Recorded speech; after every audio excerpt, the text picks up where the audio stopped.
আল্লামা Khaled Saifullah UV সাহেব এবং মুনাজিরে জামান বাতিলের আতঙ্ক রেজাউল করিম আবরার সাহেব, তিনিও আসবেন। আমরা থাকবো তো ইনশাআল্লাহ। আল্লাহ কবুল করুন, বলেন আমিন। আলহামদুলিল্লাহ আলহামদুলিল্লাহ হামদাশ শাকিরিন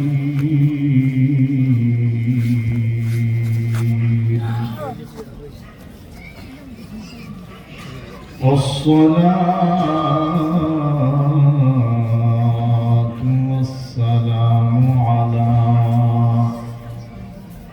رسوله الكريم أما بعد فأعوذ بالله من الشيطان الرجيم.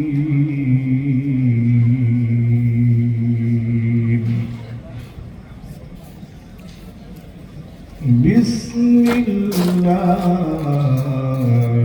الرحمن الرحيم.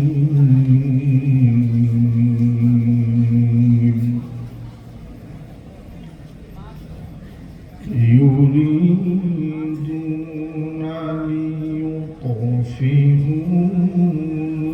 نور الله بأفواههم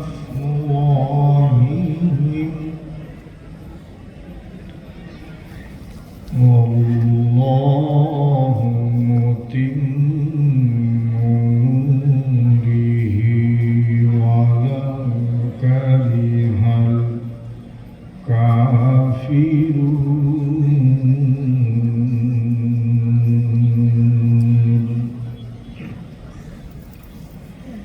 وقال النبي صلى الله عليه وسلم إن هذا القرآن يرفع به أقواما ويضع به آخرين أو كما قال النبي عليه الصلاة والسلام.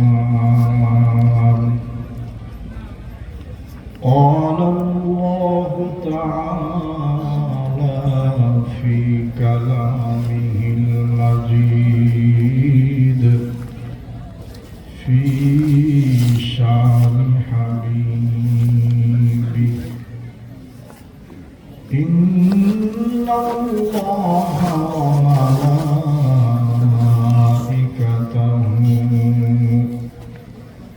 يصلون على النبي يا أيها الذين آمنوا صلوا عليه وسلموا تسليما. اللهم صل على سيدنا ونبينا وشفيعنا وحبيبنا ومولانا محمدا عبده ورسوله. محمد آقا কুফুর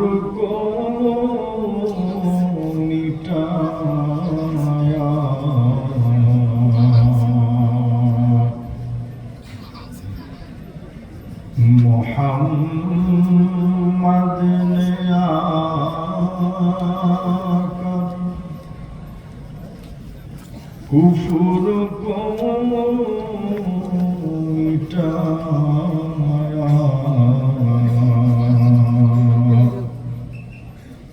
কুফুর মিটা সদা কত বাতায়া লা ইলাহা ইল্লাল্লাহ লা ইলাহা ইল্লাল্লাহ লা ইলাহা ইল্লাল্লাহ মুহাম্মাদুর রাসূলুল্লাহ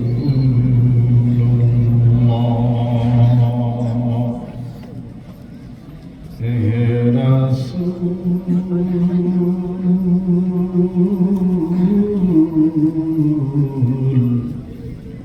তোমারি আশিকার বারে বারে যায় মদিনা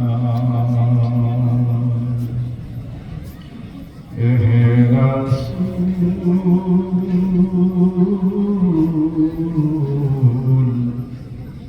তোমারি আশিকার বারে বারে যায় মদিনা রওজা পাকের পাশে দাঁড়িয়ে প্রাণ ভরে সালাম জানাই হে রাসূল তোমারি আশিকার বারে বারে যায় মদিনা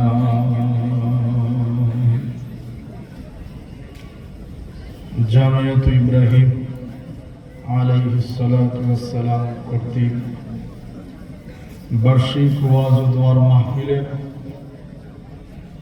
মানবর সম্মানিত সভাপতি, প্রধান অতিথি, বিশেষ অতিথিবৃন্দ, মঞ্চে উপবিষ্ট হযরত ওলামা ইকরাম, দূর দূরান্ত থেকে আগত দিন প্রিয়, ইসলাম প্রিয়, আল্লাহর আশিকিন, যাকিরিন, শাকিরিন, মুহিব্বিন, মুতাআল্লিকিন বান্দাগণ,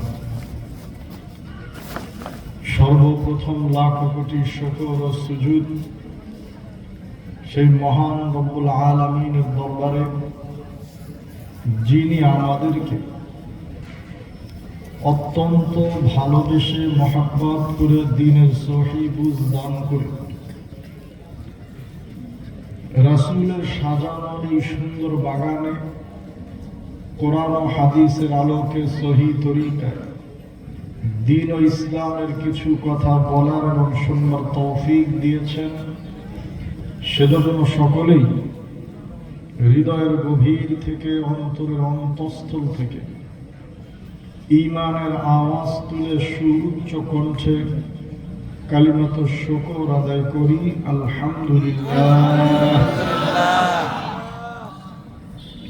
লক্ষ কোটি দুরুদ ও সালাম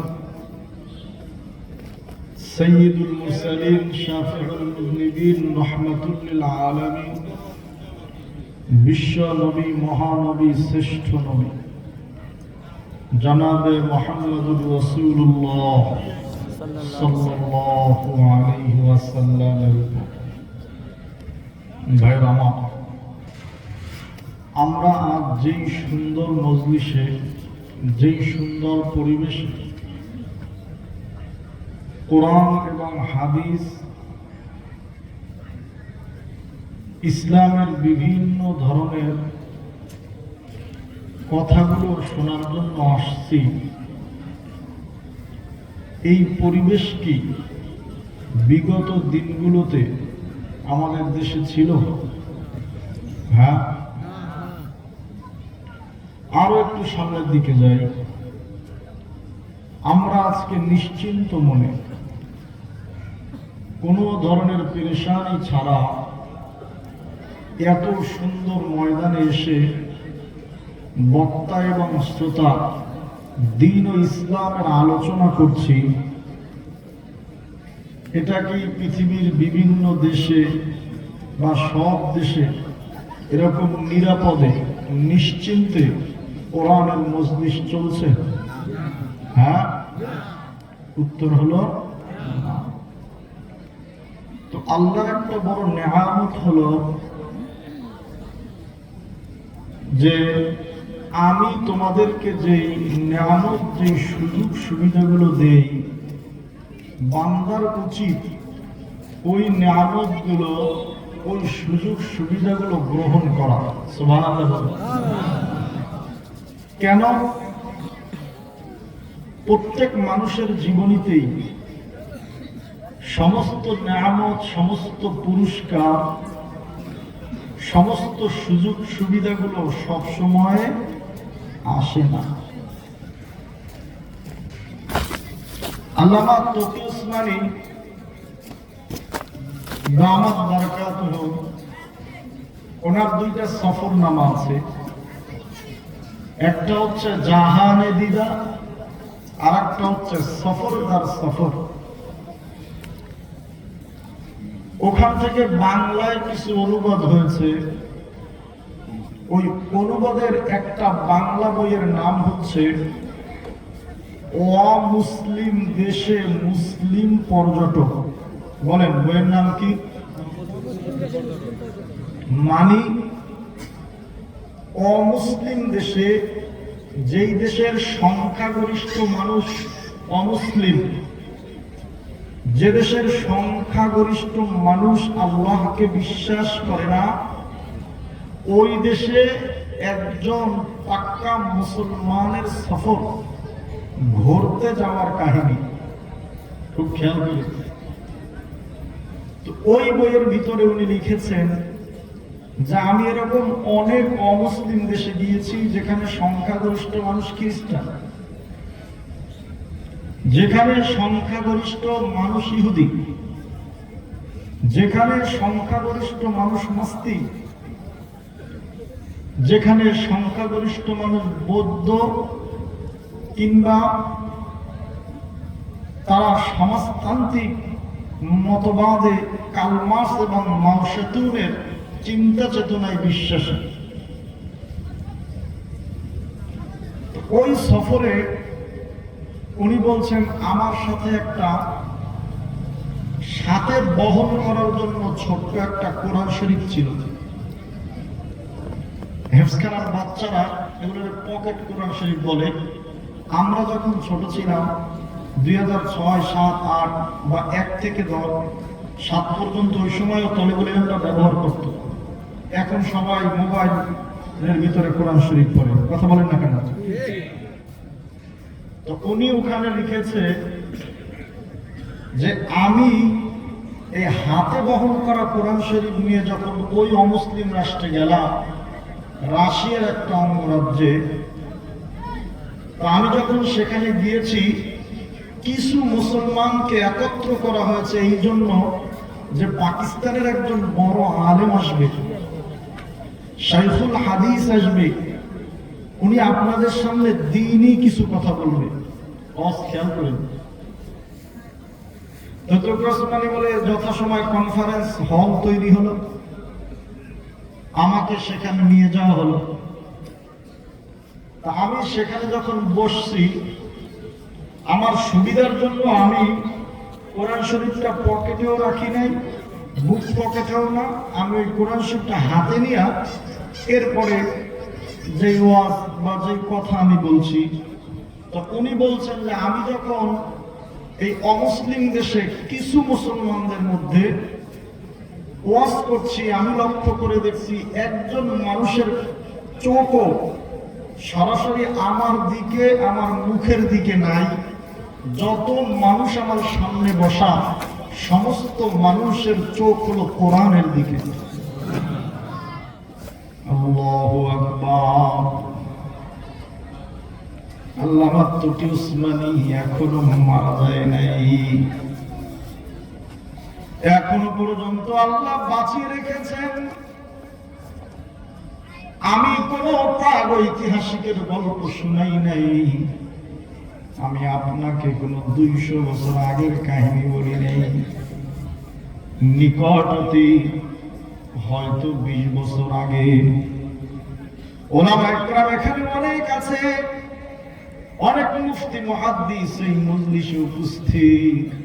আল্লামা তকি উসমান এই বইয়ের ভিতরে লেখে, আমি ওয়াজ করব কি একজন মানুষ আমার চেহারা দিকে তাকায় নাই, সমস্ত মানুষগুলো আমার কোরআন শরীফের দিকে তাকায় আছে। আমি হঠাৎ আওয়াজ একটু বন্ধ রেখে স্টেজে থাকা একজনকে বললাম, ব্যাপার কি? সভ্য দেশের মানুষের সিস্টেম হলো, যদি বক্তা কথা বলে শ্রোতারা বক্তার দিকে তাকায় থাকে, ভালো লাগে। ওস্তাদ যখন কথা বলে ছাত্র ওস্তাদের দিকে তাকায় থাকলে মনে হয় কথাগুলো অন্তরের মধ্যে ঢুকতেছে। কিন্তু একজন শ্রোতা আমার দিকে না তাকাইয়া কোরআনের দিকে তাকাইছে, কারণ কি? ও মুসলমান, অন্তরের কানটা একটু লাগাইয়ে তবে উসমানে বলে, আমার জবাব পাবো কল্পনাও করি নাই। যার কাছে বিচার দিলাম চোখের পানি ছেড়ে পায়, হুজুর আমাদের এই রাজ্যের মধ্যে কোরআন সম্পূর্ণ নিষিদ্ধ, কারো বাড়িতে একজন কোরআন শরীফ নাই। হুজুর এখানে যত মানুষগুলো আসছে আপনার হাতে কোরআন শরীফটা দেখে সমস্ত মানুষগুলো আবেগ আপ্লুত হয়ে গেছে। তবে উসমানী বলে, জীবনে কত রাষ্ট্রে গিয়েছি, কত গল্প শুনেছি, এই গল্পের সম্মুখীন হব বুঝি নাই। আমি এই কথা বলতে দেরি, ইংলিশে কথা হচ্ছে দেখি সমস্ত মানুষগুলোর চোখে পানি। আমার হাত থেকে কোরআন শরীফটা নিয়ে একবার বুকে লাগায়, একবার চোখে লাগায়, আর একবার চুমা দেয়। আমি পাকিস্তানের প্রধান বিচারপতি, চিফ জাস্টিস, এই জন্য আমার কিছু বলে নাই। হুজুর এই রাজ্যে আপনার সামনে যতগুলো মুসলমান বসা, কারো ঘরে একজন কোরআন শরীফ নাই, এই রাজ্যে এটা রাখা নিষিদ্ধ। আপনার হাতে কোরআন শরীফ দেখে এই মানুষগুলো আপনার দিকে না তাকাইয়া আল্লাহর কোরআনের দিকে তাকায় তাকায় কাঁদতেছে। وقال الذين كفروا لا تسمعوا لهذا القرآن والغوا فيه لعلكم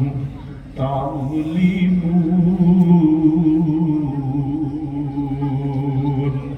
1450 বছর আগে আমার আল্লাহ কোরআনের মধ্যে জানায় দেয়, কয় শোন, এই পৃথিবীতে যারা কাফের মুশরিক, কাফের যারা আল্লাহকে অস্বীকার করে, যারা আখিরাত, জান্নাত এবং জাহান্নামকে অস্বীকার করে, وقال الذين كفروا, নিশ্চয়ই যারা কাফের তারা বলে, লা তাসমাউ লিহাযাল কুরআন, তোমরা এই কোরআন শুনো না, তোমরা এই কোরআন শোনো না, বরং ওয়ালগাউ ফীহি, যদি পারো এই কোরআনের মজলিসের মধ্যে বিশৃঙ্খলা সৃষ্টি করে দাও। ও মুসলমান, ও সাভারের যুবক, 1450 বছর আগের আয়াত আমি আপনাকে শুনাইলাম। ও যুবক, 1450 বছর আগের কোরআন আমি তোমারে শুনাইলাম। 1450 বছর আগে আল্লাহ কোরআনে বলে যে কাফেররা রাস্তার মোড়ে মোড়ে দাঁড়ায়, ওয়ালা তাসমাউ লিহাযাল কুরআন, এই কোরআন কেউ শুনো না, ওয়ালগাউ ফীহি, কোরআনের মধ্যে বিশৃঙ্খলা সৃষ্টি করে দাও, মানুষ যাতে কোরআন শুনতে না পারে। আজকে 1450 বছর পরে পৃথিবীর বিভিন্ন দেশে ওই কাফেরদের প্রেতাত্মারা এখনো আছে না নাই? ওরা বন্ধু বলতে বড় কষ্ট হয়। ওই কাফের এবং মুশরিক যাদের কথা আল্লাহ 1450 বছর আগে কোরআনে বলেছে, ওই বেঈমানদের প্রেতাত্মারা বিভিন্ন ইহুদি খ্রিস্টান রাষ্ট্রে আছে, একটা প্রমাণ আমি দিয়ে দিলাম। এখন আমি গবেষণা করে দেখলাম কথা তো ঠিক, 1450 বছর আগে যেই বেঈমান গুলো বাধা দিত, ওদের কিছু প্রেতাত্মা, ওদের কিছু বীজ এই ইংরেজরা ভারতবর্ষেও মনে হয় রেখে গেছে। এই জন্য আজকে এসে এই 1450 বছর পরে এসেও আমার মাতৃভূমি সোনার বাংলাদেশে 90% মুসলমানের দেশে কিছু বেঈমান কোরআনের মজলিসে বাধা দিতে চায়। কথা বলেন ঠিক কিনা? ও বন্ধু, অন্তরের কান লাগাইতে হবে, কথা পরিষ্কার। বিগত 15 বছর, 20 বছর, 50 বছর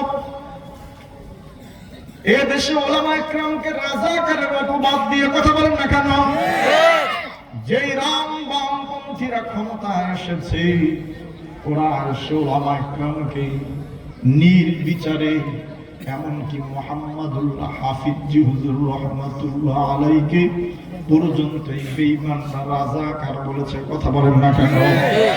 ওরা প্রচার করে ওলামা ইকরামের মাধ্যমে তাদের মুখটাকে বন্ধ করে দিতে চেয়েছিল, কিন্তু আমরা এখন আশাবাদী, আমাদের কথা এখন স্পষ্ট। না না না, 24-এর স্বাধীনতায় এদেশের আলেম, ইমাম, খতিব মিলিয়ে, ছাত্র মিলিয়ে 73 জন সন্তান শাহাদাত বরণ করেছে। সুতরাং এই মাদ্রাসা পড়ুয়া, হাফিজ, আলিম 73 জন মাদ্রাসার ছাত্র যেই সোনার বাংলাদেশ নতুন করে বিনির্মাণ করেছে, আল্লাহর কসম করে বলছি, যদি এই দেশের সামনে থেকে কোন কাফেরদের দোসররা কোরআনের মজলিস বন্ধ করে দিতে চায়, ওদের সব কিছু বন্ধ করে দেওয়া হবে। কথা বলেন ঠিক কিনা?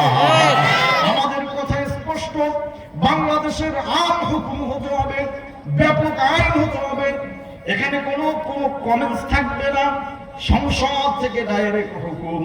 এদেশে হক্কানি ওলামা ইকরাম কোরআনের যত মজলিস করবে, যেখানে করবে, যে সময় করবে, সব বৈধ এবং চলমান, 1 সেকেন্ডের জন্য কোনো বাধা দেওয়া যাবে না।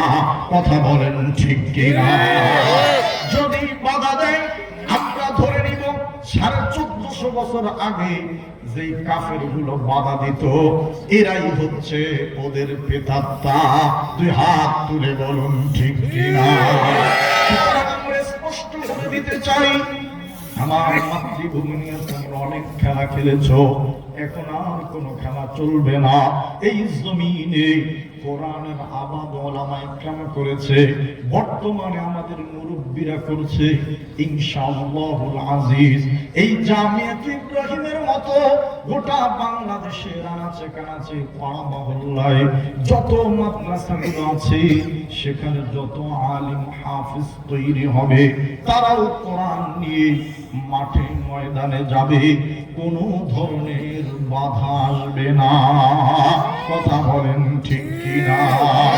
সুতরাং আমাদের কথা স্পষ্ট, এই মাতৃভূমি আমার বাংলাদেশ, ইনশাআল্লাহ কোরআনের বাংলাদেশ। এরপরেও ইদানিং দেখবেন কিছু মানুষ ওলামা ইকরামকে নিয়ে এখনো তাদের চুলকানি যায় নাই। কথা বলেন না কেন? ভুল বলছি? হ্যাঁ, এখন আর আমাদেরকে এই কথা তোমরা বলতে পারবে না যে দেশে ওলামা ইকরামের কোনো অবদান নাই। কথা বলেন না কেন? যদি ওলামা ইকরামের অবদান না থাকতো, এই ঢাকা অচল হইতো না। কথা বলেন না কেন? আলহামদুলিল্লাহ, ইকরাম বলছে যে সব ওদের হাতে ছেড়ে দেওয়া যাবে না।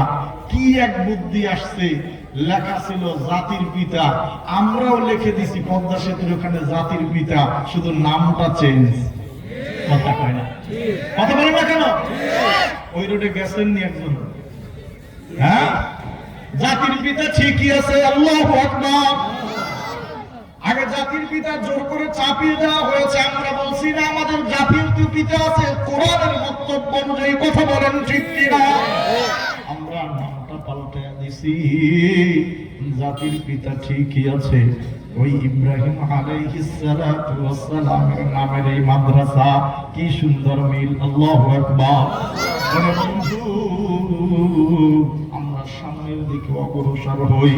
আমি যা আপনাকে বুঝাইতে চাই, একজন মানুষ কোরআনটা হাতে নিয়া কিছু মানুষের সামনে গিয়ে যখন দাঁড়িয়েছে, সমস্ত মানুষগুলো কোরআনের দিকে তাকিয়ে আছে, বক্তার দিকে কারো নজর নাই। ওই বেঈমানগুলো তাম পৃথিবীর মানুষদেরকে সবক দেয়, আমার রাষ্ট্র ধর্ম নিরপেক্ষ, কথা বলেন না কেন? কিন্তু সমস্ত ধর্মকে ওরা বৈধতা দেয়, আর ইসলাম দেখলে ওদের মাথা ব্যথা, কথা বলেন ঠিক কিনা? ওরা ঢাকা ভার্সিটির মধ্যে শিক্ষা দেয় যে পোশাক যার যার স্বাধীনতা, পোশাক যার যা মন চায় সে অনুযায়ী চলবে, এটা আমার স্বাধীনতা।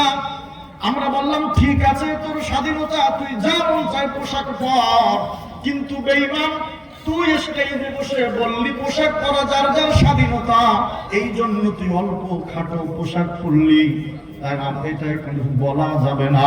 তাহলে যেই ছেলেটা টুপি আর পাঞ্জাবি বলে কলেজে গেল, কেন ওর বিরুদ্ধে তুই কমেন্টস করো, কথা বলেন ঠিক কিনা? বুঝা গেছে স্বাধীনতা ওরা যদি বলেও, কিন্তু ইসলামকে স্বাধীনতা দিতে চায় না, কথা বলেন ঠিক কিনা? আজীব অবস্থা। গতকালকে আপনারা দেখেছেন আল্লামা মামুনুল হক সাহেবের সাথে একটু নাস্তিক টাইপের ঢাকা ভার্সিটির একজন শিক্ষিকা অনলাইনে ডিবেটে বসছে। সাংবাদিক জিজ্ঞাসা করেছে, আপনারা তো পোশাকের স্বাধীনতার কথা বলেন, তাহলে এই যে মামুনুল হক যে পোশাক পরা আছে, এই যে পাঞ্জাবি টুপি, এটা যদি ঢাকা ভার্সিটিতে পড়ে তাহলে তো আপনাদের চুপ থাকার কথা, কথা বলেন না কেন? সাংবাদিক জিজ্ঞেস করছে, তাইলে আপনাদের মন খারাপ হয়ে যায় কেন, কথা বলে না? এখন আস্তে চুপ, কারণ হলো ওরা স্বাধীনতার কথা বলে, স্বাধীনতার কথা বলে সব ধর্মকে প্রমোট করে, শুধু ইসলামকে খাটো করতে চায়, কথা বলেন ঠিক কিনা? দেখেন মিশনটা কি তাদের? আমি বলছি যদি স্বাধীনতা হয় তো স্বাধীন, যার মনে চায় ঢাকা ভার্সিটি ছেলে পাগড়ি পরে যাবে, তোরা তো সমস্যা কোথায়? কিন্তু না, সে পোশাকের স্বাধীনতা করে কথা বলে, উলঙ্গ হয়, বেহায়াপনা অশ্লীলতার সাথে চলে, এতে সমস্যা নাই। কিন্তু একটা ছেলে পোশাকের স্বাধীনতা পেয়ে ও যখন পাঞ্জাবি টুপি পাগড়ি পরে কলেজে যায়, ওরা তখন জঙ্গিবাদের তকমা দেয়, কথা বলেন ঠিক কিনা? আমরা লক্ষ্য করে দেখলাম না, এই যতদিন যা কিছু ওরা বলছে সব মিথ্যা কথা। এ দেশের কোন মাদ্রাসায় কোন আলেম কোন পাগড়িওয়ালা জঙ্গিবাদ আর সন্ত্রাসের সাথে জড়িত না, ওরাই হচ্ছে এক নম্বরে জঙ্গিবাদ আর সন্ত্রাস, কথা বলেন ঠিক কিনা? এর এক নম্বরে প্রমাণ, মাদ্রাসাগুলো মাহফিল হলে আগে কিছু গুপ্তচর রয়্যাল এজেন্টদেরকে সেট করা থাকতো, ওরা শুধু মাদ্রাসায় জঙ্গি খুঁজতো। আমরা বক্তব্য দিয়েছি না, হাটহাজারীর বয়স 120 বছর, ঢাকা বিশ্ববিদ্যালয়ের বয়স প্রায় 100 বছর। মুসলমান, আমার হাটহাজারী মাদ্রাসায় 6-7 হাজার শিক্ষার্থী লেখাপড়া করে। এই 120 বছরে রাজনীতির নামে, সন্ত্রাসের নামে কোন দল উপদলের হাতে একজন ছাত্র নিহত হয় নাই, কথা বলেন ঠিক কিনা? কিন্তু এই 100 বছরে ঢাকা ভার্সিটিতে সর্বশেষ রিপোর্ট অনুযায়ী 327 জন শিক্ষার্থী যারা লেখাপড়া করতে এসে এই রাজনীতি আর সন্ত্রাসের নামে নির্মমভাবে নিহত হয়েছে। সুতরাং কথা স্পষ্ট, যদি সন্ত্রাস খুনিদের প্রতিষ্ঠান হয়ে থাকে, তাহলে হাটহাজারীর কওমি মাদ্রাসা কোনো সন্ত্রাসের জায়গা না। তোমাদের ভার্সিটি গুলো 1 নম্বর সন্ত্রাসীদের ক্যান্টনমেন্ট। কথা বলেন ঠিক কিনা? ও বন্ধু, আল্লাহ 1450 বছর আগে ডাক দেয়া কই বেঈমান গুলো ওই সময় ছিল, এখনো আছে। ওরা মানুষকে কোরআন শুনতে বাধা দেয়, কারণ কোরআনের কাছে আসলেই মানুষগুলো ভালো হয়ে যাবে। কোরআনের একটা পাওয়ার আছে, এই পাওয়ার যখন মানুষের মধ্যে ঢুকে যাবে তখন মানুষগুলো আর সাধারণ মানুষ থাকবে না। কোরআনের পাওয়ারে এই মানুষগুলো অস্বাভাবিক মানুষ হয়ে যাবে। আল্লাহ এই আয়াতটাকে বুঝাইতে গিয়া সূরা সাবার মধ্যে আরো একটা আয়াত নিয়ে এসেছেন। সেম আয়াত কোরআনে আরো কয়েকটা আছে। আল্লাহ বলেন, ইউরিদুনা লিইউতফিউ নূরাল্লাহি বিআফওয়াহিহিম ওয়াল্লাহু মুতিম্মু নূরিহি ওয়ালাউ কারিহাল কাফিরুন। আল্লাহ বলে, হা হা হা, ওরা ওদের মুখের ফুৎকার দিয়া ব্যাখ্যায় লেখে, হুজুর মুখের ফুৎকার কি? এখন বোঝা সহজ। মুখের ফুৎকার হলো ইলেকট্রনিক মিডিয়া, মুখের ফুৎকার হলো প্রিন্ট মিডিয়া। পত্র পত্রিকায় কোরআনের বিরুদ্ধে লেখালেখি করছে না করে নাই? পত্র পত্রিকায় ওলামায়ে কেরামের চরিত্র নিয়ে বিভিন্ন কুসংস্কারমূলক কথা, অপমানমূলক কথা লিখছে না লেখে নাই? ওরে বন্ধু, আল্লাহ বলে, হ্যাঁ কিছু মানুষ আছে, ইউরিদুনা, তারা চায়, লিইউতফিউ নূরাল্লাহ, আয় কোরআন, তারা নিভিয়ে দিতে চায় আল্লাহর নূর। নূর মানে আল্লাহর কোরআন, ওরা নিভিয়ে দিতে চায় বিআফওয়াহিহিম, ওদের মুখের ফু দিয়া। ওরে বন্ধু, এরকম অনেক নাস্তিকের বাচ্চা গত 20 বছর 30 বছরে কোরআনের আওয়াজকে নিভিয়ে দিতে চায় বাংলাদেশের সমস্ত ওলামায়ে কেরামকে আমরা জঙ্গিবাদের তকমা দিয়েছে। ওলামায়ে কেরামের পাগড়ি দেখলেই ওদের মেজাজ খারাপ হয়ে গিয়েছে। আমাদের গরম ওয়াজ শুনলেই তালেবানের কথা বলছে। ওরে বন্ধু, এই মুখের আওয়াজ দিয়া কোরআনের আওয়াজকে ওরা বন্ধ করে দিতে চেয়েছে। আল্লাহ কয়, না, তোরা পারবি না। যত ষড়যন্ত্র তোরা করবি, আমি আল্লাহ ওয়াল্লাহু মুতিম্মু নূরিহি ওয়ালাউ কারিহাল কাফিরুন।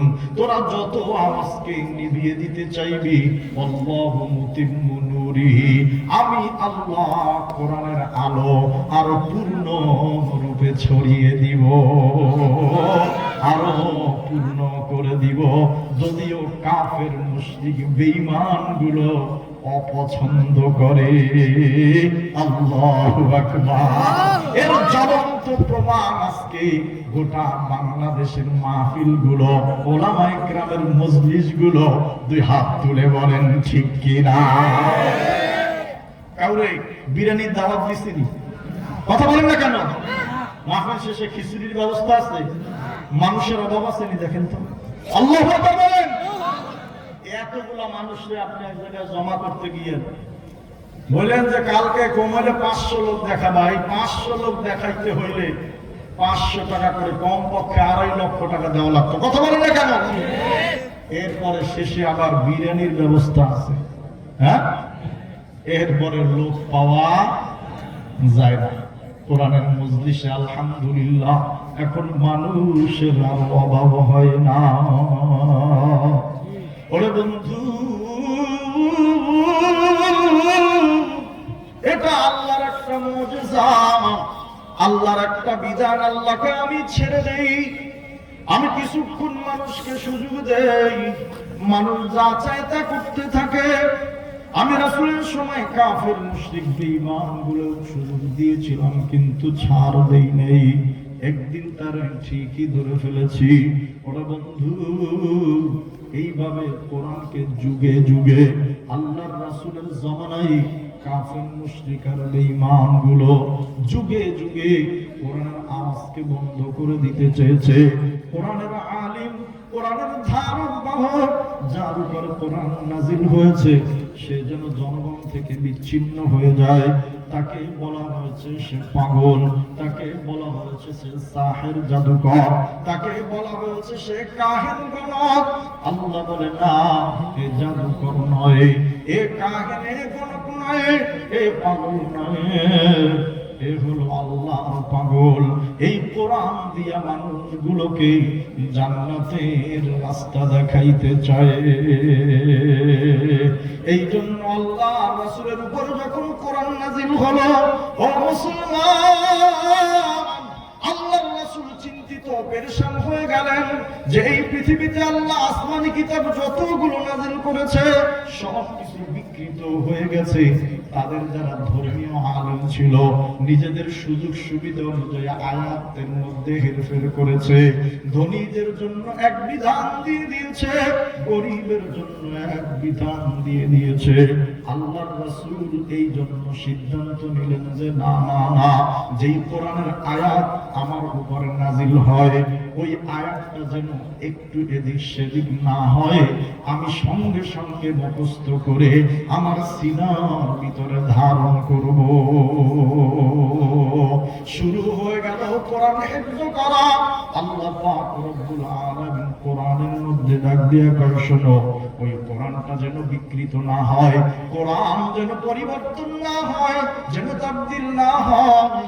এই জন্য আমার নবীর উপরে কোরআন নাযিল হওয়ার সঙ্গে সঙ্গে আল্লাহর রাসূল সাল্লাল্লাহু আলাইহি ওয়াসাল্লাম জিহ্বা দিয়া এত তাড়াহুড়া করে, এত তাড়াতাড়ি কোরআনটাকে সিনার ভিতরে ধারণ করার জন্য এত পরিমাণ পড়তেন। পড়তে পড়তে রাসূলের জিহ্বাটা ব্যথা হয়ে যাইত। আল্লাহর রাসূলের জিহ্বার ব্যথা দেখে আল্লাহর কুদরতি হৃদয়ে ব্যথা শুরু হয়ে গেছে। আল্লাহ কোরআনে ডাক দিয়া কয় না, তুহাররিক বিলিসানিকা লিতাজালা বি, ইন্না আলাইনা জামআহু ওয়া কুরআনা। হে রাসূল, কোরআনটাকে মুখস্থ করার জন্য, কোরআন যেন বিকৃত না হয়, কোরআনটা যেন সংরক্ষণ থাকে আপনার সিনার ভিতরে, কোরআন সংরক্ষণের জন্য আপনি এত জোরে জোরে জিহ্বাটা নাড়াইয়েন না, আপনি কষ্ট নিয়েন না। তাওরাত বিকৃত হয়ে গেছে, ইনজিল বিকৃত হয়ে গেছে, জাবুর বিকৃত হয়ে গেছে, আর 100 সহিফা বিকৃত হয়ে গেছে। হে রাসূল, আপনি চিন্তিত পেরেশান। এই কোরআন মুসলিম উম্মার জন্য গাইড, যদি এদিক সেদিক হয়ে যায় সমস্যা। আমি আপনাকে ওয়াদা দিলাম, ইন্না আলাইনা জামআহু ওয়া কুরআনা। হে রাসূল, আপনি এত জোরে জোরে জিহ্বাটা নাড়ায়া কোরআন পড়বেন না।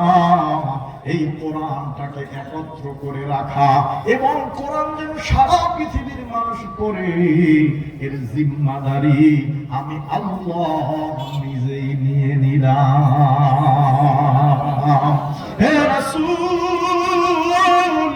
আপনি শুধু পেরেশান হয়েন না। মনে হচ্ছে এত বড় গ্রন্থ অল্প অল্প করে নাজিল করেছি, আপনি কোরআনটাকে মুখস্থ করার জন্য জিহ্বা এত জোরে জোরে নাড়াইয়েন না। আপনার উপরে কোরআন নাজিল হয়, আপনি নিজে পড়েন আর আপনি আপনার সাহাবীদেরকে জানায়া দেন, হে রাসূল, ইন্না আলাইনা জামআহু ওয়া কুরআনা। এই কোরআনটাকে জমা রাখা, একত্র রাখা, পঠন করা, এর সম্পূর্ণ জিম্মাদারি আমি আল্লাহ নিয়ে নিলাম। আপনার কিছু সাহাবী নারী পুরুষ, আপনি তাদেরকেও বলে দেন যে তোমার কোরআনের যতটুকু আয়াত নাযিল হয় ততটুকু পড়ো। আল্লাহু আকবার। রাসূল সাহাবীদেরকে ডাকলেন, আমার সাহাবীরা, আমি রাসূল কোরআনটাকে সংরক্ষণের জন্য জোরে জোরে জিহ্বা নাড়াই, এই জন্য আল্লাহর মায়া লাগছে, আল্লাহ জিম্মাদারি নিয়ে নিয়েছে। যদি দুনিয়া দুনিয়ায় কোনো মানুষ একটু কষ্ট করে মোটামুটি কোরআনটা পড়ে তার সিনার ভিতরে নাকি কোরআনটা সংরক্ষণ থাকবে। আল্লাহু আকবার। রাসূল যখন এই কথা বললেন, আল্লাহর রাসূলের সাহাবীরা এদের মধ্যে বয়স্ক ছিল, যুবক ছিল, তরুণ ছিল। এই যুবক তরুণ বয়স্ক মানুষগুলো অল্প অল্প করে যখন কোরআন পড়ছে, আস্তে আস্তে সিনার মধ্যে গেঁথে গেছে। আল্লাহু আকবার। আল্লাহর রাসূল সাহাবীরা জিজ্ঞেস করলেন, ইয়া রাসূলুল্লাহ, যত কিতাব ছিল হাফেজ ছিল দুই একজন, আর সব কিছু ছিল সংরক্ষিত, কেন কোরআনের সিস্টেম এই চালু হলো যে পুরো কোরআন কিছু মানুষের সিনার ভিতরে গাঁথবে? ওরে বন্ধু, আল্লাহ আর রাসূল জবাব দিলেন, শোনো, এই কোরআন যদি সিনার ভিতরে সংরক্ষণ থাকে, লিখিত কোরআন বিকৃত হতে পারে, কিন্তু সিনার ভিতরে যে কোরআন সংরক্ষণ আছে তা কখনো বিকৃত হয় না। কথা বলেন ঠিক কিনা? কোরআন যদি কাগজের কাগজে লিখিত থাকে, এটা এক জায়গায় পাঠাইতে হবে, আর একজনকে শিখাইতে হবে। আর যদি কোরআনটা সিনার ভিতরে একা একা জমা করে নেওয়া যায়, তাহলে এই একজন ব্যক্তিকে যদি বরিশাল পাঠানো হয়, একজন ব্যক্তিকে যদি চট্টগ্রাম পাঠানো হয়, একজন ব্যক্তিকে যদি জামালপুর পাঠানো হয়, ওই একজন ব্যক্তি ওই জায়গায় গেল মানে পুরো কোরআন তার সাথে গেল। কথা বলেন ঠিক কিনা? আল্লাহ রাসূল সাল্লাল্লাহু আলাইহি ওয়াসাল্লাম এটাকে উদ্বুদ্ধ করার জন্য নবীজি ঐতিহাসিক একটা হাদিস বললেন। ছোট্ট বাচ্চাগুলো এই নুরানিতে হাদিসটা পড়ে, খায়রুকুম মান তাআল্লামাল কুরআনা ওয়া আল্লামা। আল্লাহ রাসূল কোরআনের ব্যাপক শিক্ষার জন্য ঘোষণা দিলেন, শোনো, তোমাদের মধ্যে সর্বশ্রেষ্ঠ সে যে কোরআন শিখে এবং অপরকে শিখায়। ওরে বন্ধু, আজকে এখানে কত মানুষ আছে, কত মাস্টার্স পাস শিক্ষিত মানুষ আছে, দুঃখের বিষয় আল্লাহর কোরআনটা সে মুখস্থ তো দূরের কথা, কোরআনটা দেখেও করতে পারে না। এরকম লোক আছে না নাই? ওরে বন্ধু, বড়টা শিক্ষিত মানুষ, জিএমপিএম অফিসার, দুঃখের বিষয় কোরআনটা পড়তে পারে না। অনেক ডিগ্রি নিয়ে আসছে, কোরআন পড়তে পারে না। আল্লাহ রাসূল ঘোষণা দিলেন, না, পৃথিবীর সর্বশ্রেষ্ঠ মানুষগুলো হলো তারা যে কোরআন পড়ে এবং অপরকে পড়ায়, যে শিখে এবং অপরকে শিখায়। সুবহানাল্লাহ। দলে দলে সাহাবীরা আসলো, এমনকি মহিলা সাহাবীরা পর্যন্ত কোরআন মুখস্থ করা শুরু করে দিলেন। সুবহানাল্লাহ। রাসূলের জীবদ্দশায় তার আল আওলাদ পরিচিতর মধ্যে প্রায় 7 জন নারী আল্লাহর কোরআনের পূর্ণ হাফেজা হয়ে গেল। ওরে বন্ধু, ওখানে এক সাগরের তরুণ মানুষ, নাম হলো খুবাইব ইবনে আদি। তরুণ মানুষ এই কথাটা শুনে পাগলের মতো হয়ে গেছে। আল্লাহর রাসূলের কাছে আসে ফজরের পর, ইয়া রাসূলুল্লাহ, আজকে রাতে কোরআনের কোন আয়াত নাযিল হয়েছে? রাসূলের সিস্টেম ছিল ফজর নামাজের পরে সালাম ফিরে রাসূল মুসল্লিদের দিকে চাইতেন। যদি রাতে কোনো কোরআন আয়াত নাযিল হতো তাহলে সবাইকে বলে দিতেন। আবার আসর নামাজের পরে সালামটা ফিরায়া মুসল্লিদের দিকে তাকাইতেন। যদি কোরআনের কোনো আয়াত দিনে নাযিল হতো আল্লাহর রাসূল জানায়া দিতেন। হযরত খুবাইব তরুণ যুবক শুনছে পৃথিবীর শ্রেষ্ঠ মানুষ যে কোরআন শিখে অপরকে শিখায়। যুবক মানুষ একে একে আল্লাহর রাসূলের কাছে আসে, যতটুকু কোরআন পড়ে ততটুকু কোরআনটা সিনার ভিতরে ধারণ করে নেয়। আস্তে আস্তে কোরআনের অনেক অংশ তার মুখস্থ হয়ে গেল। বলে বন্ধু, কাফের আর মুশরিকরা দেখে খাইছে, আমাদের তাওরাত তো বিকৃত, ইনজিল তো বিকৃত, সবকিছু বিকৃত হয়ে গেছে। এরকম কোরআন যদি মানুষের সিনার ভিতরে সংরক্ষিত থাকে, তাহলে কোরআন তো আর বিকৃত করা যাবে না। যে করেই হোক না কেন, এখন কোরআন যাদের সিনার ভিতরে, ওদেরকেই এখন টার্গেট করতে হবে। নাউজুবিল্লাহ। বুঝে থাকলে বলুন, ওই সকল বেঈমান এই জমিনে এখনো আছে না নাই? কথা বলেন না কেন?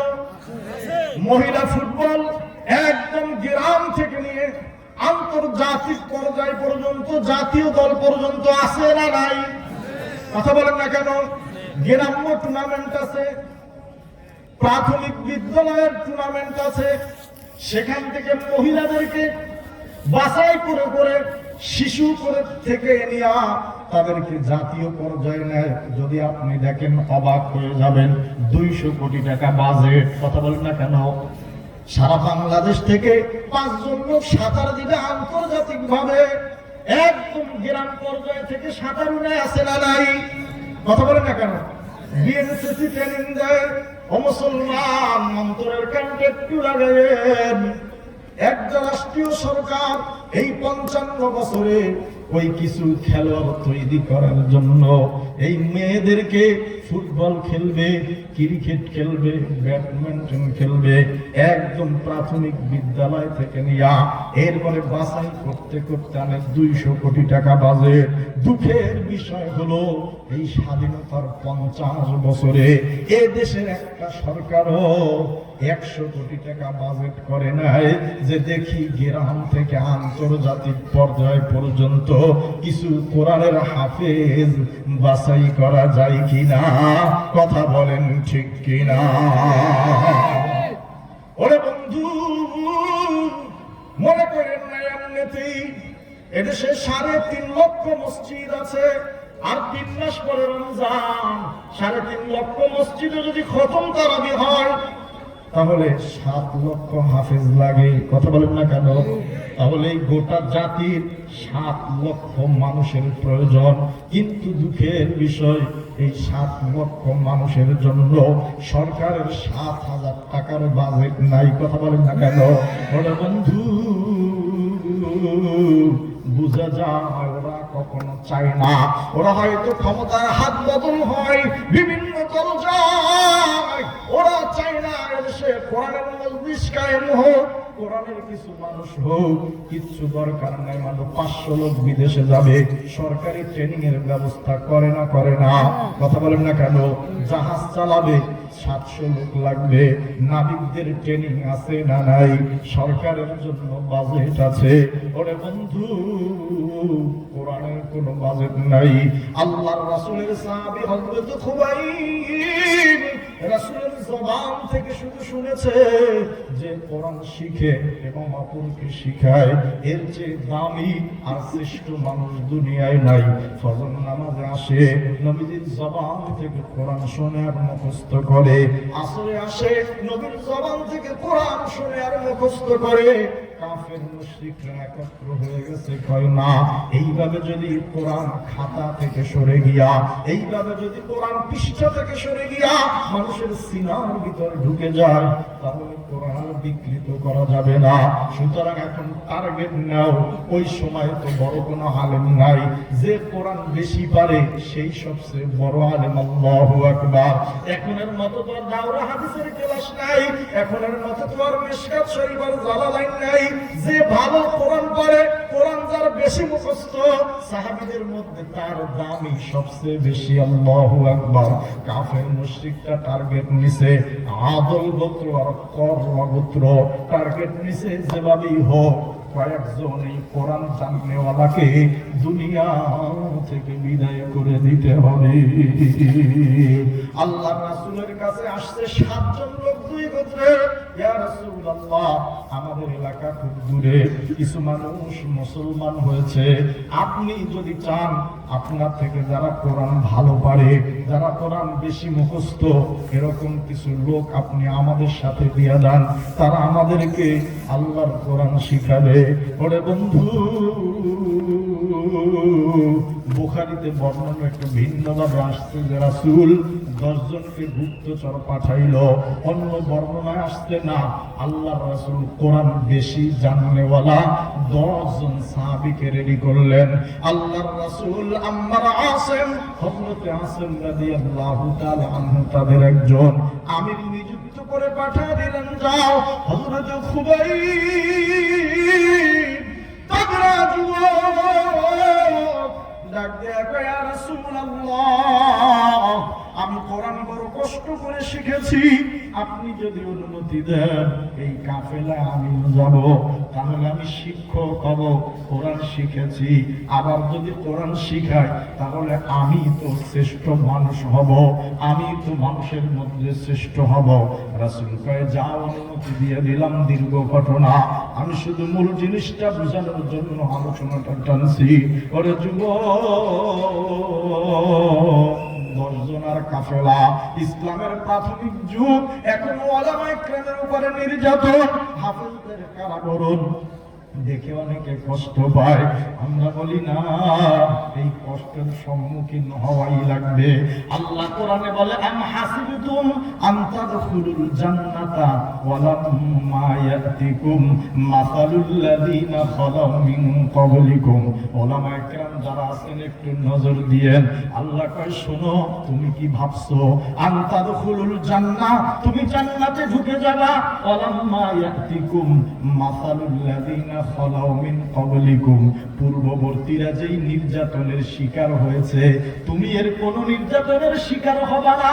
পূর্ববর্তীরা যেই পরীক্ষার সম্মুখীন হয়েছে, ও ওলামায়ে কেরাম, আম হাসিবতুম, আপনি কি মনে করেছেন ওই নির্যাতন, ওই জুলুম, ওই পরীক্ষা আপনার উপরে আসবে না? আল্লাহ কয়, না, এই ধারণা তোমরা করো না, এই ধারণা বড় ভুল। খুবাইব একজন নিরপরাধ মানুষ, যুবক মানুষ, আল্লাহর কোরআন কষ্ট করে শিখেছে, কোরআনটা শিখানোর জন্য রওনা করেছে। ওরা বন্ধু, প্রতিমধ্যে কাফের আর মুশরিকদের প্রায় 200 লোক তীর দিয়া তাদেরকে ঘিরে ফেলছে। খুবাইব আসেন, সবাই অবাক, কি ব্যাপার, তোমরা না আমাদেরকে ডাকছিলা আল্লাহর কোরআন শেখানোর জন্য, আমাদের ব্যারিকেড দিলা কেন? আরে তোদেরকে নিয়ে আসছি, টার্গেট হলো তোদেরকে দুনিয়া থেকে বিদায় করে দিব। ওরে বন্ধু, মাত্র 10 জন সাহাবী, সবাই কোরআনের অধিকাংশের হাফেজ। হযরতে আসেন বুঝতে পেরেছে জীবনের শেষ পর্যায়ে চলে আসছে, আসমানের দিকে হাত উঠাইয়া আল্লাহকে ডাক দিছে, মালিক, আমরা আসছি, আল্লাহর রাসূল আমাদেরকে পাঠিয়েছেন কোরআন মানুষকে শিখাবো, এই জন্য কাফের মুশরিক বেঈমানেরা আমাদেরকে ঘিরে ধরেছে, ওদের হাতে তীর, আমরা তো আর বাড়িতে ফিরে যাব না। এই পাহাড়ে যদি আমরা মারা যাই, এই পাহাড়ে যদি আমাদের মৃত দেহগুলো পড়ে থাকে, রব্বুল আলামিন কেউ তো নবীজির গিয়া জানাবে না, তুমি গিয়া আল্লাহর রাসূলের কানে আল্লাহ তুমি জানায়া দিও। কয় তোমরা সারেন্ডার করো? কয় না, মুসলমান একমাত্র আল্লাহ ছাড়া পৃথিবীর কোন বাতিলের সামনে সারেন্ডার করে না। আল্লাহু আকবার। মাত্র 10 জন মানুষ, সবাই সবচেয়ে ভালো মানুষ, কোরআনের হাফেজ আলেম মানুষ। কয় না, তোরা সর্বপ্রথম চুক্তি ভঙ্গ করেছ, স্যালেন্ডার মুসলমান করে না। মুসলমান মাথা নত করে কার সামনে? কথা বলেন না কেন? আরে বন্ধু, কয় না, মাথা নত করবো না। আজকে আজকে ওই বেঈমান ধোঁকাবাজ গুলো ওলামায়ে কেরামকে জেল দিয়া, জুলুম দিয়া, নির্যাতন করে, নারী অপবাদ দিয়া ওদের মাথাটা নোয়াইতে চেয়েছে। ওলামায়ে কেরাম কারাগার থেকে এসে বলেছে, না, কোন বাতিলের সামনে এক মিনিটের জন্য মাথা নত করি নাই। কথা বলেন ঠিক কিনা? আজ পর্যন্ত স্পষ্ট করে বলি, শোনো, এই দেশ ওলামায়ে কেরামের দেশ। এ দেশে আসিমের মতো আসিমের অনুসারী আছে, খুবাইবের অনুসারী আছে। ওলামায়ে কেরামের আঘাত আসতে পারে, কোরআনের মজলিস বন্ধ করে দিতে পারো, কিন্তু তারাও নিজেদের সুযোগ সুবিধার জন্য, এমনকি নিজের জীবন বাঁচানোর জন্যও কোন বাতিলের সামনে কোনদিন মাথা নত করবে না। কথা বলেন ঠিক কিনা? আসুক না যত বাধা, যত ঝড় সাইক্লোন, রাসূলের পথে মোরা চলবো। এ জীবন বাজি রেখে দিনের নিশান মোরা বাংলার আকাশে উড়াবো। মোরা বাতিলের মুখোমুখি দাঁড়িয়ে আল্লাহু আকবার বলবো। আসুক না যত বাধা, যত ঝড় সাইক্লোন, রাসূলের পথে মোরা চলবো। এ জীবন বাজি রেখে দিনের নিশান মোরা বাংলার আকাশে উড়াবো। আসুন কয় না, মানুষ হতে পারি আমরা দর্শন, তোমরা 200 জন না, কাফেরদের সামনে নত হব না। দীর্ঘ ঘটনা, কাফের আর মুশরিক গুলো একের পর এক তীরের আঘাত। আস্তে আস্তে হাফেজুল কোরআন 7 জন শহীদ হয়ে জমিনে পড়ে গেল। ওরে বন্ধু, আমি আপনাদের কাছে জানতে চাই,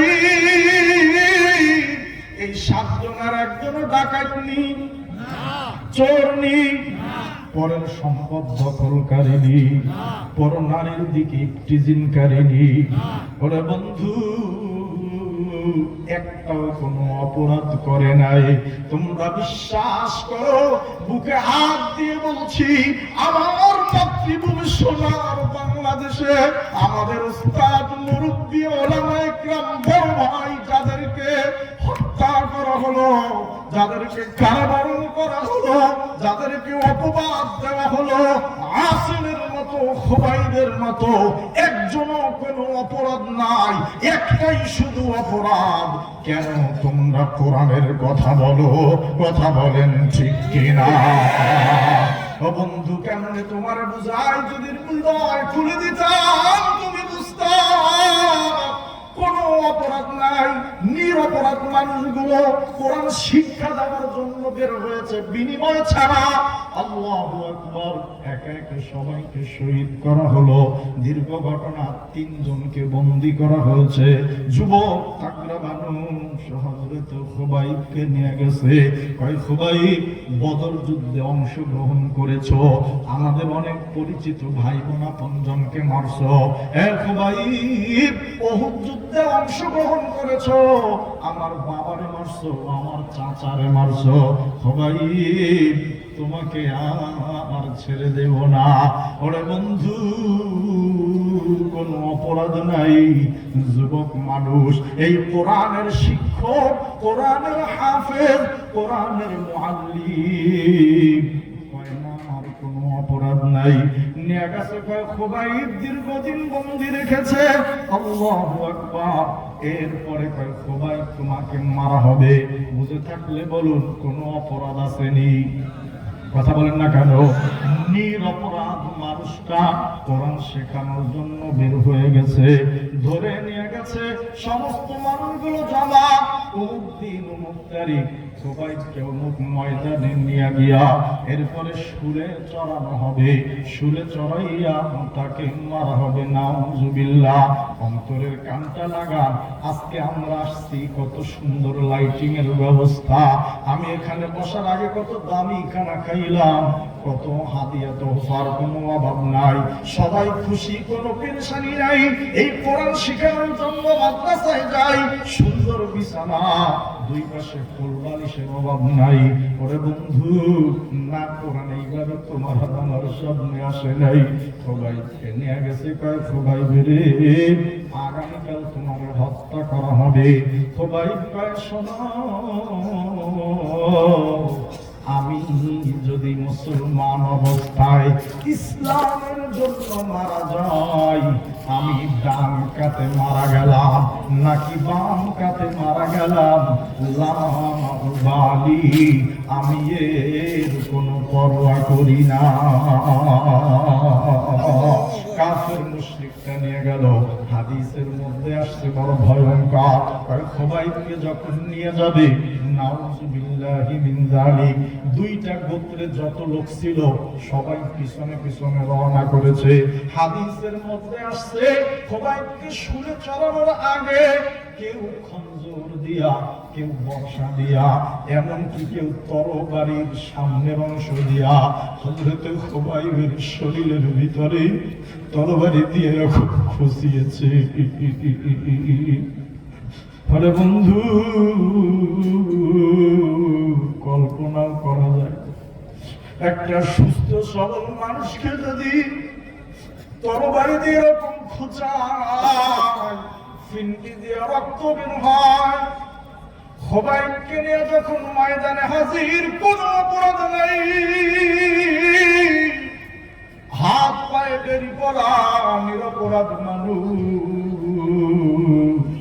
খোবাইবের সামনে একটা প্রস্তাব দিছে, ডাক দিয়া কয়, খোবাইব রে, এই অবস্থা থেকে মুক্তি পাইতে পারো, তোমাকে ছেড়ে দেওয়া হবে, শুধু তুমি এতটুকু বলো যে তুমি যেই জায়গায় আছো তোমাকে মানুষ আঘাত করছে তরবারি দিয়া, আঘাত করছে বর্ষা দিয়া, কিছুক্ষণ পরে শুলে চড়ানো হবে, শুধু এতটুকু বলো যে তোমার জায়গায় মুহাম্মদকে রাখবো, বিনিময় তোমাকে ছেড়ে দিব। আল্লাহু আকবার। হযরত খোবাইব চোখের পানি ছেড়ে দিয়া কয়, বেঈমান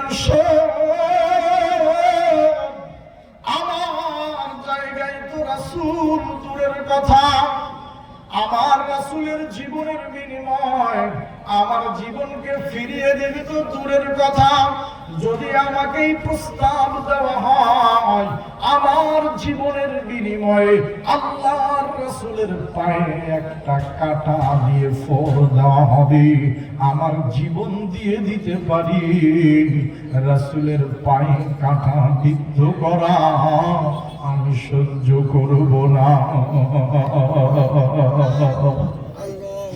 মদিনা যাইতে পারলাম না, মদিনা দেখতে পারলাম না।